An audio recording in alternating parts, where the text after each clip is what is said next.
The construction of some garments is more complex than others. Yet the construction of a modest T-shirt and an elegant dress shirt both require careful planning to assure they are made according to specifications. As a part of this process, manufacturers must know in advance all components required for manufacture, as well as the order in which construction operations are executed. This section provides some details on those operations for constructing a T-shirt, a pair of jeans, and a dress shirt.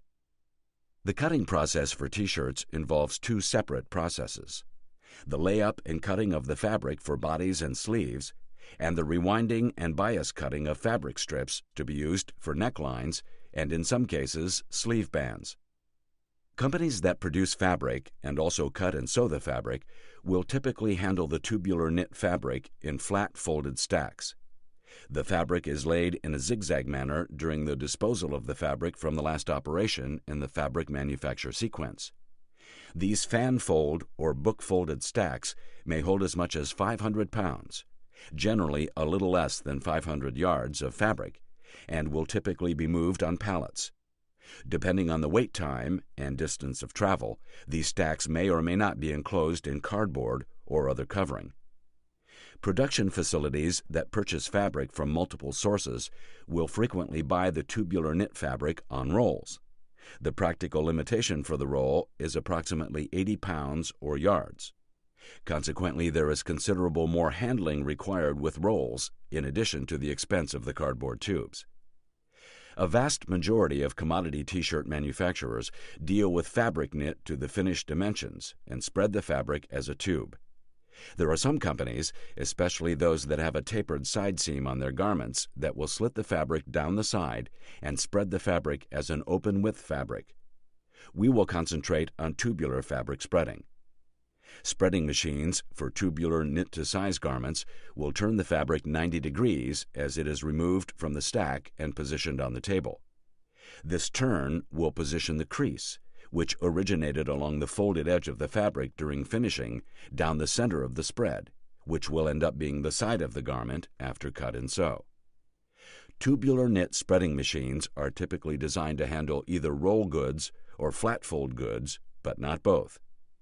Therefore, the introduction of fabric packaged the wrong way will cause major turmoil in a cutting room. The savings of flat fold goods is also negated if the cutting room must unroll many rolls of fabric and stack in a flat manner. This loss is due to the fact that the placement of the end of the fabric through the spreading machine and over the stretching device, threading the machine, is quite time-consuming. The spreader bars on the machine ensure that the edges of the fabric will be nearly even and allow for more precise cutting.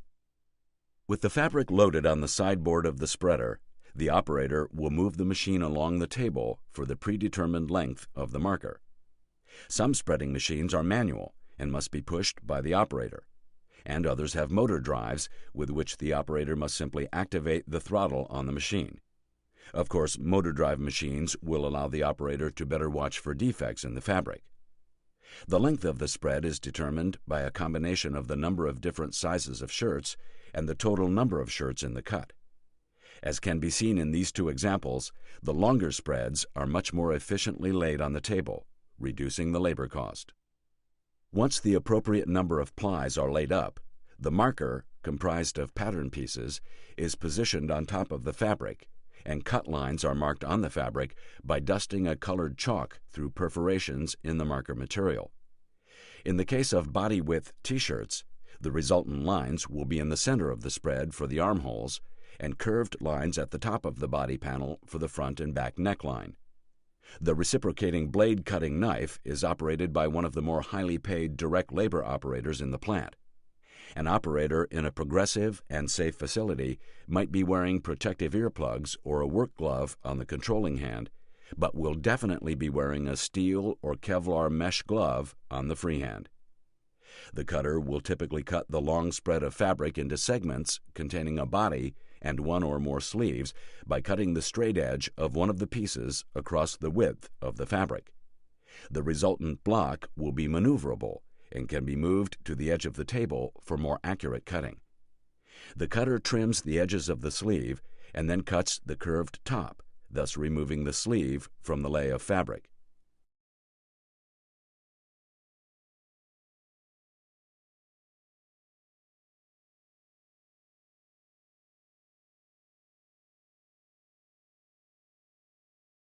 The two curved lines, which will become the front and back necklines, are then cut at the top edges of the body panel. The center line keyhole is then cut, which will become the armholes when the shirt is opened up for sewing.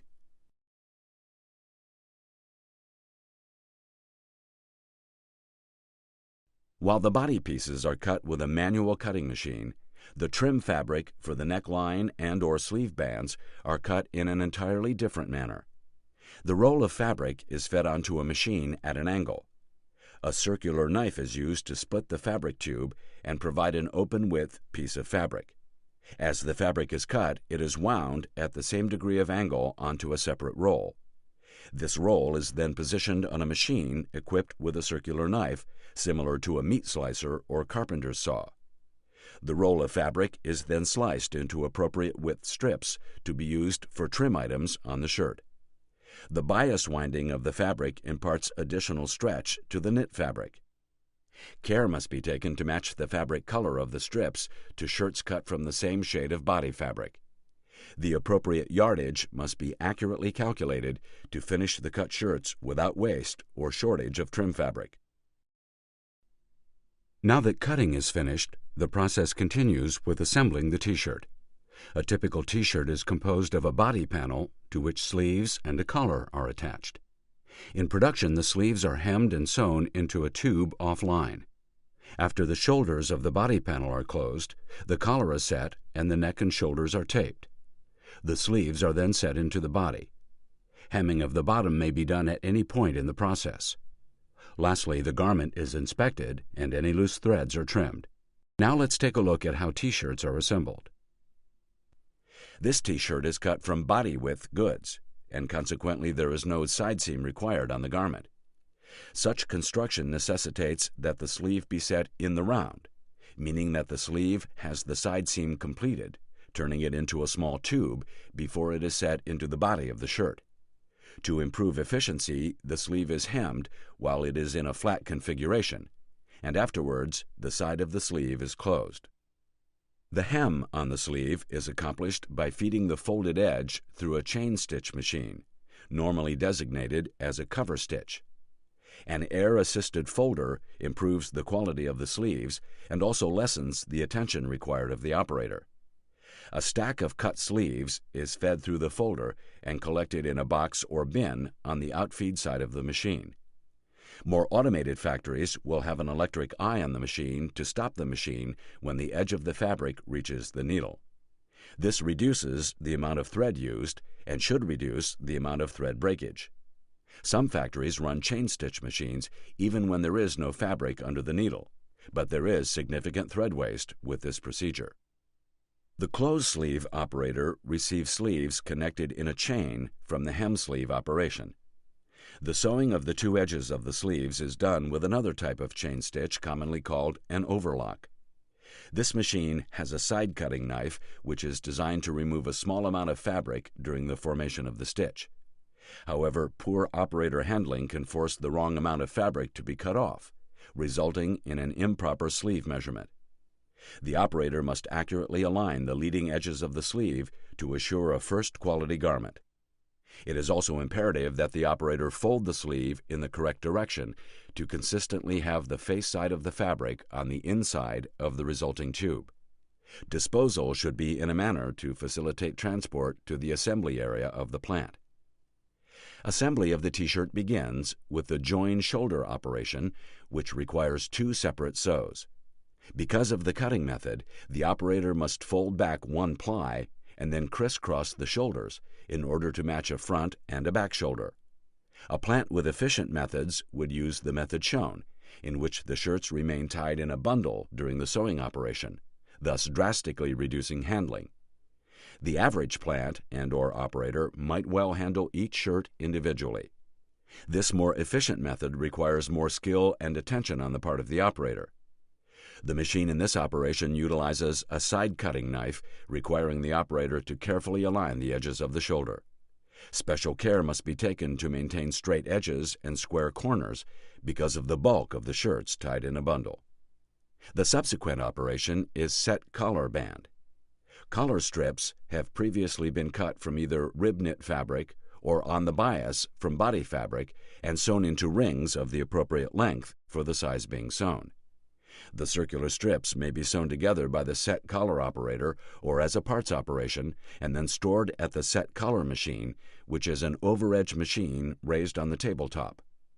The folded strip is placed on roller, set to the correct size, and the shirt is placed over the collar band.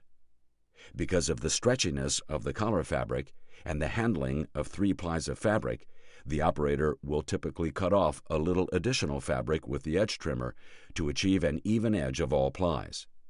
Allowances should be made in the patterns for this cutoff.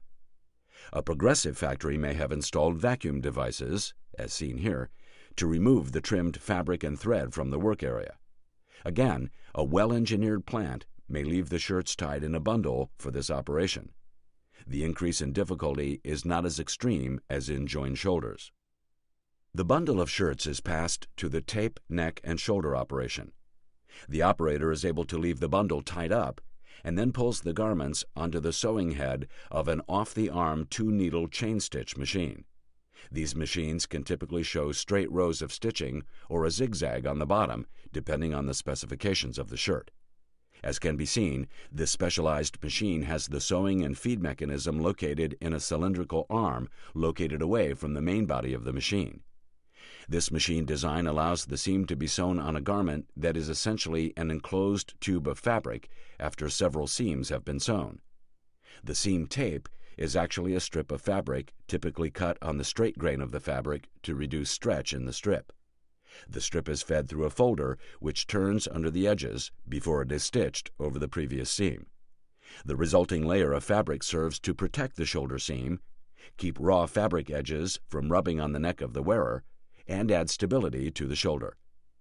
This machine has a chopping device that trims the thread and the end of the fabric tape at the edge of the shirt. 1 or more labels are inserted at the center back during the sew along the back of the neckline.